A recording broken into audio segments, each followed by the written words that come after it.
وَلَقَدْ كَرَّمْنَا بَنِي آدَمَ۔ اللہ رب العالمین آپ ہی کے رحم و کرم پر میری اور ہم سب کی زندگی ہے۔ آپ ہی کے کرم سے مجھے آج عزت والی اور حفاظت والی زندگی ملی ہوئی ہے۔ آپ ہی کے کرم والے سسٹم کے ذریعے روٹی کھاتا ہوں اور پانی پیتا ہوں۔ آپ ہی کی تمام نعمتوں کو یوز کرتا ہوں۔ آپ ہی کی دی ہوئی عقل اور سمجھ کو استعمال کرتے ہوئے خود کے فائدے کے ہر پہلو کو سمجھتا ہوں۔ میں میرے فائدے کی ہر بات سمجھتا ہوں۔ نہیں سمجھتا تو آپ کا کلام یعنی قرآن کریم سے آپ کے اوریجنل میسیجز کو نہیں سمجھتا، اور آپ کے بنائے ہوئے انسان اور انسانیت کو ہی نہیں سمجھتا۔ ہم سب قرآن کریم پڑھنے پڑھانے والوں کے لیے اللہ العلیم رب کے الفاظ، جو کہ صرف میری کامیابی اور ہدایت کے لیے حضرت محمد صاحب صلی اللہ علیہ وسلم کے ذریعے قرآن کریم مجھ تک پہنچایا۔ یقیناً اللہ رب العزت کے انگنت احسان ہے مجھ پر۔ میری اور آپ کی صرف زبانی گواہی نہیں، بلکہ ہم سب نے دل سے اور پریکٹیکل گواہی سے ثابت کرنا چاہیے کہ حضرت محمد صاحب صلی اللہ علیہ وسلم اللہ کے بندے اور آخری رسول ہیں، جن پر اللہ رب العزت نے اپنا آخری کلام نازل فرمایا۔ اسے قرآن کریم کی کچھ آیتوں سے ہم سبق حاصل کرنے کی کوشش کرتے ہیں۔ اعوذ باللہ من الشیطان الرجیم، بسم اللہ الرحمن الرحیم۔ الہاکم التکاثر۔ کیا تمہیں پتا ہے وہ کون سی اسٹائل ہے جو انسان کو انسانیت کے درد سے اکثر غافل کر دیتی ہے؟ وہ اسٹائل ہے مال و دولت کی لالچ اور ایک دوسرے انسان سے ہر کام میں آگے نکل جانے کی دل مانگے مور والی ہوڑ یعنی ریس، اور ہوس یعنی لالچ۔ حتی زرتم المقابر۔ اگر تم انسان اپنی طلب کو اپنی ضروریات پوری کرنے تک ہی رکھو تو یہ ایک حد قائم ہوگی، لیکن دل مانگے مور کی لالچ میں ایک دوسرے انسان سے آگے نکل جانے کا ایگو ہو تو اس کی کوئی حد ہی نہیں ہو سکتی۔ اس لالچ کا اثر یہ ہوتا ہے کہ جتنا حاصل ہوا اتنی ہی لالچ بڑھائے چلے جاتے ہو، یہاں تک کہ قبر کے گڑھے میں پہنچا دیے جاتے ہو۔ کلا سوف تعلمون۔ یہ کوئی ایسی بات نہیں ہے کہ انسان کی سمجھ میں نہ آ سکے۔ ثم کلا سوف تعلمون۔ اگر انسان ایموشنز سے ہٹ کر پریکٹیکل تھنکنگ سے کام لیوے تو سمجھ جائے گا کہ یہ لالچ کتنی تباہیاں لے آئے گی۔ کلا لو تعلمون علم الیقین لترون الجحیم۔ یس، اس طرح تم جان سکتے ہو کہ اس لالچ کا انجام کیا ہوتا ہے، اور اگر تم من کی آنکھوں سے انسان کی حرکتوں کے ملنے والے رزلٹ پر غور کرو، یعنی جذبات سے ہٹ کر علم کی سطح پر سوچو، تو اس جہنم کو اپنی آنکھوں سے دیکھ سکتے ہو جس کی طرف انسان کو یہ لالچ لیے چلی جاتی ہے۔ ثم لترونها عین الیقین۔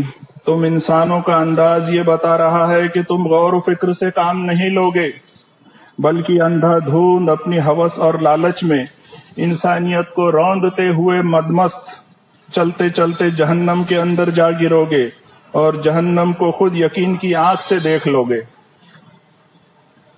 ثم لتسألن یومئذ عن النعیم۔ وہاں تم سے پوچھا جائے گا اللہ رب العالمین کی عطا کی ہوئی ان نعمتوں کے بارے میں جو کہ تمام انسانیت کی پرورش کے لیے عطا کی گئی تھی۔ انہیں صرف اپنی ہوس، لالچ اور دلی سکون کے لیے سمیٹتے کیوں چلے جاتے تھے؟ وہاں یہ بھی پوچھا جائے گا کہ تمہاری آسائش کے سامان اور محل اور تمام قیمتی سامانوں میں کتنے ہی انسانوں کے خون کی سرخی شامل ہے۔ وہاں یہ بھی پوچھا جائے گا کہ اپنے عہدے سے کتنے انسانوں کے ایموشنز کو اپنی من مرضی سے روند کر آئے ہو، اور یہ بھی پوچھا جائے گا کہ جو کچھ تم نے دنیا میں خود کا سمجھ کر سمیٹا تھا وہ کس انسان کا یا کتنے انسانوں کی محنت تھی، اور تم نے اسے کس ادھیکار سے ہتھیا لیا تھا۔ اللہ العلیم الحکیم نے ان آیتوں میں ہمیں جہنم کو سمجھنے کے لیے اسٹیج بتائے ہیں۔ علم الیقین۔ علم نالج سے سرچ کرو، فیکٹس پر نگاہ رکھو، اور جو گروپس ہم سے پہلے گزر چکے ہیں ان کے ورکنگ ریزلٹ قرآن کریم سے سمجھو، اور خود کی حرکتوں کا کیا رزلٹ مل سکتا ہے، اس بات پر یقین کرو تو ابھی ہی خود کو جہنم سے بچانے کی پہل کرو گے۔ عین الیقین، اب جب میں نے خود کو جنتی سمجھتے ہوئے جہنم سے بچانے کی محنت ہی نہیں کرنی ہے، میں تو جنتی ہوں، اس گھمنڈ میں ہی زندگی کاٹنا ہے، تو پھر یقینی آنکھ سے جہنم کو دیکھنے اس کے اندر جانا ہی ہوگا۔ ہم سب کے بنائے ہوئے نگیٹو مائنڈ سیٹ والے مذہبی لوگ اپنے جادو، کرامات، جن، موکل اور مسلکی مسئلوں میں عام بھولے بھالے انسانوں کو ذہنی طور پر مصروف کر کے رکھے ہوئے ہیں۔ ہمارے پیر، بابا، گدی نشین ایک سے بڑھ کر ایک ہے جن کے پاس جادو اور جنات کی فوج ہے، لیکن ایک کے کام نہیں بنتے اور خود کے مذہبی لوگوں کو بچانے کے لیے کوئی کرامات کام نہیں آتی، اور کسی ایک کی ایک دعا بھی قبول نہیں ہوتی انسان کی بنائی ہوئی گولی، بم اور میسائل کے سامنے۔ تصور کیجئے انسان کتنا خطرناک ہو گیا ہے، انسان کتنا خطرناک بن گیا ہے صرف انسان کے لیے۔ سارا اسلحہ، اوزار انسان صرف انسان کو مارنے کے لیے ہی بنا رہا ہے۔ کوئی من سے اپنوں کو مارتا ہے، کوئی گن سے اپنوں کو مارتا ہے، ہر حال میں مرتا تو اللہ رب الناس کا بنایا ہوا انسان۔ ہم میں سے ہر ایک انسان کی ہر دعا قبول ہونے لگ جائے تو دنیا کی اس دھرتی پر ایک بھی انسان نہیں بچے گا۔ کیوں؟ کیونکہ ابھی دنیا میں کوئی ایک ایسا زندہ انسان نہیں ملے گا جس نے کسی نہ کسی انسان کے مرنے کی دعا نہ مانگی ہو۔ لگ بھگ انسان کسی نہ کسی انسان کو پریشان کرنے کی وجہ بن جاتے ہیں اور پھر بددعا کے سلسلے کی شروعات ہوتی ہے، آپس میں بگاڑ پیدا ہونے لگتے ہیں اور لوگ دوسروں کے مرنے اور بربادی کی دعائیں بھی مانگنے لگتے ہیں۔ ہمیں لگتا ہے کہ یہ سارے سوال ہم سے نہیں کیے جائیں گے، جبکہ پڑھی گئی آیتیں بھی یہی میسج دیتی ہے، ضرورت ہے اسے الگ طور سے سمجھنے کی۔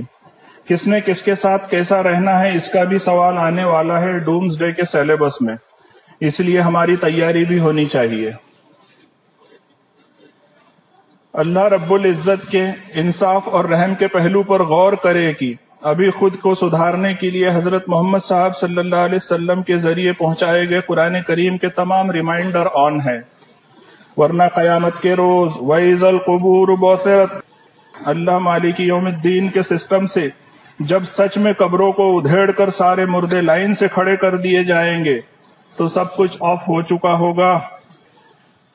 وہاں تو صرف دو ہی انٹری ہوگی، جنت کی اور جہنم کی۔ اب ہم میں سے جو سینئر ہے یعنی ہمارے بڑے، ان سب کو بھی لائن میں لگنا ہوگا۔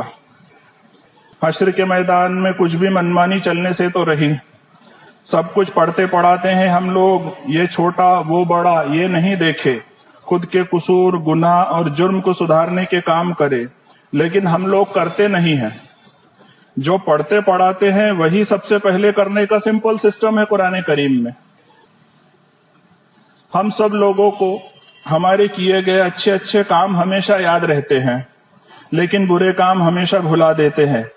ہماری اس بھول بھلیا والی عادت کے بارے میں سنیے کیا کہہ رہے ہیں اللہ العلیم رب۔ اس آیت شریفہ کو ہمیں اس اینگل سے بھی سمجھنا ضروری ہے۔ سمجھ کر دیکھیے، ہماری حرکتوں کے سدھار کے لیے آئے ہوئے پیغام کو سدھار نہیں کیے تو 100% خود کا بگاڑ تو ضرور کر لیں گے ہم لوگ۔ یوم یبعثہم اللہ جمیعا فینبئہم بما عملوا، رزلٹ دینے کے لیے جمع کریں گے اللہ رب العالمین ان کو اور ان کے تمام کام، اعمال، کام، حرکتیں، نیکی اور بدی والے سارے کام جو انہوں نے کیے، جو انہیں دنیا کی زندگی میں یاد تھے، اور سارے کام جو دنیا کی زندگی میں انہوں نے بھلا دیے تھے۔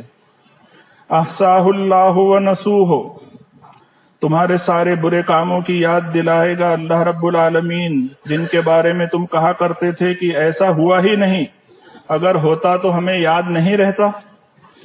واللہ علی کل شیء شہید، اللہ رب العالمین کا سسٹم ہر بات کا، ہر کام کا گواہ ہے۔ اللہ العلیم رب کے کلمات پر ہمارے یقین کے لیے زندگی میں ہی آپشن ہے۔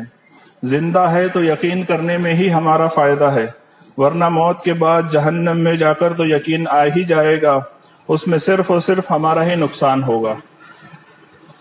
قرآن کریم سے دعوت پیش کرنے والے ہم لوگ کسی بھی سوسائٹی میں رہے، وہاں اچھے کردار، اچھے اخلاق، اچھی زبان سے انسانیت کی خدمت کرنے کی کوشش کریں، انسانوں کی مشکلات میں آسانیاں کرنے کی کوشش کریں، کیونکہ ہمارے جانے کے بعد صرف یہی ہماری نیکیاں یاد بن کر رہے گی۔